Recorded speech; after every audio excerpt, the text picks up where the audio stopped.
Аузубиллахиминашшайтонирраджим. Бисмиллахиррахманиррахим. Урматтуу момун мусулмандар, бүгүн мен сиздер менен Рамазанда убакытты туура пайдалануу жөнүндө сүйлөшкүм келип атат. Рамазан айын татыктуу өткөрүү үчүн адам өзүн өзү эсепке алыш керек. Кылган амалдарын ойлонуп, күнөөлөрү үчүн тообо кылыш керек, Аллахтан кечирим сураш керек, убакытты жакшы иштерге арнашы керек бардык момун мусулмандар. Аллах Таала Хажр сүрөсүнүн 18-аятында мындай деп атат: Аузубиллахиминашшайтонирраджим. Бисмиллахиррахманиррахим. Я айюхаллазина аману, о имандуулар деп бизге кайрылып атат. Иттакуллах, Аллахтан корккула.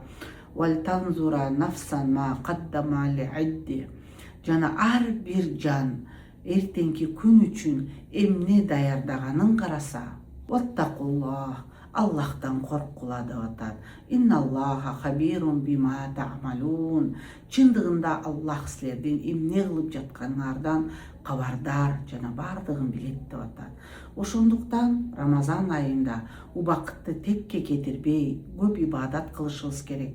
Жана көптөгөн жакшы иштерди кылып, Куранды хатым кылып, Аллахка ибадаттарыңыздарды күчөтүңүздөр. Салам алейкум ва рахматуллахи ва баракатуху.